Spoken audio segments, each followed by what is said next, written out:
నమస్తే welcome to PBTV. For more updates please do subscribe PBTV.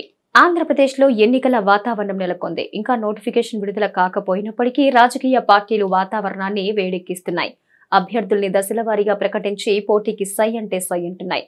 Why not 175 అని YCP అధినేత జగన్మోహన్ రెడ్డి అంటుంటే ఈసారి మార్పు తథ్యమని టీడీపీ ప్లస్ జనసేన కూటమి వ్యాఖ్యానిస్తోంది. కాంగ్రెస్ పార్టీ తప్పకుండా సత్తా చాటుతుందని ఆ పార్టీ రాష్ట్ర అధ్యక్షురాలు షర్మిల చెబుతున్నారు. బీజేపీ కూడా ఈసారి కొద్ది గొప్ప సీట్లు సాధిస్తుందని ఆ పార్టీ రాష్ట్ర అధ్యక్షురాలు దగ్గుబాటి పురంధేశ్వరి చెబుతున్నారు. ఎన్నికలన్నాక నాయకులు ఇలాంటి వ్యాఖ్యలు చేయడం సహజమే, కానీ అంతిమంగా గెలవడం ముఖ్యం. మరి ఈసారి ఏ పార్టీ అధికారంలోకి వస్తుంది, ఎవరు పగ్గాలు చేపట్టబోతున్నారు, 2019 నాటి పరిస్థితులు ఉంటాయా లేక ఈసారి ఏమైనా మారతాయా? ఏపీలో అసెంబ్లీ ఎన్నికల నేపథ్యంలో పబ్లిక్ పల్స్ ఓ సర్వే సంస్థ రాష్ట్రంలోని 175 నియోజకవర్గాల్లో సర్వే నిర్వహించింది.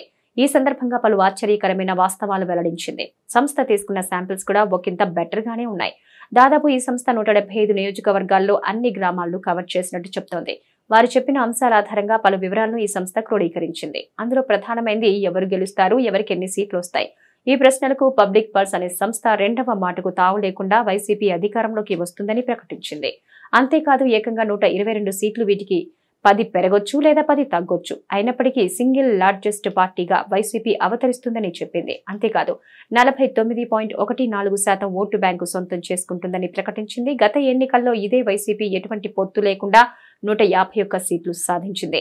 49.95% ఓటు బ్యాంకును సొంతం చేసుకుంది. ఇదే క్రమంలో టీడీపీ ప్లస్ జనసేన కూటమి 53 స్థానాలు సాధించే అవకాశం కనిపిస్తోంది. ఈ సీట్లకు 10 పెరగొచ్చు లేదా 10 తగ్గొచ్చని పబ్లిక్ పల్స్ చెబుతోంది. ఇక ఈసారి ఓటు బ్యాంకు 44.34%గా ఉండొచ్చని అంచనాలున్నాయి. ఇక గత ఎన్నికల్లో టీడీపీ ఎటువంటి పొత్తు లేకుండా 23 సీట్లు సాధించింది. ఆ ఎన్నికల్లో టీడీపీ ఓటు శాతం 39.17. ఇక గత ఎన్నికల్లో బీజేపీ ఎటువంటి సీట్లు గెలుచుకోపోయినప్పటికీ 6.24% ఓట్లను సాధించింది. ఎన్నికల్లో అది 0.56%కి పడిపోనుంది. గత ఎన్నికల్లో కాంగ్రెస్ 1.17% ఓట్లు సాధించగా ఈసారి 1.21%కి పడిపోనుంది. ఇక ఇతరులు 4.75% ఓట్లను సాధిస్తారని పబ్లిక్ పల్స్ ప్రకటించింది. కేవలం గెలుపోటమి మాత్రమే కాకుండా ఏ వయసు గ్రూపు వారు ఏ పార్టీకి జై కొడుతున్నారో పబ్లిక్ పల్స్ లెక్కలతో సహా వివరించింది. 18 నుంచి 30 సంవత్సరాల వయసున్న వారిలో వైసీపీకి 43.04% జై కొడుతున్నారు. టీడీపీ ప్లస్ జనసేన కూటమి వైపు 53.05% మంది మొగ్గు చూపుతున్నారు.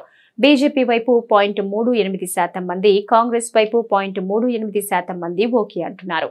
ఇక ఇతరుల వైపు 3.15% మంది ఆసక్తి చూపుతున్నారు. ఇక 30 నుంచి 45 సంవత్సరాల వయసు ఉన్న వారిలో వైసీపీ వైపు 50.72% మంది సానుకూలంగా ఉన్నారు.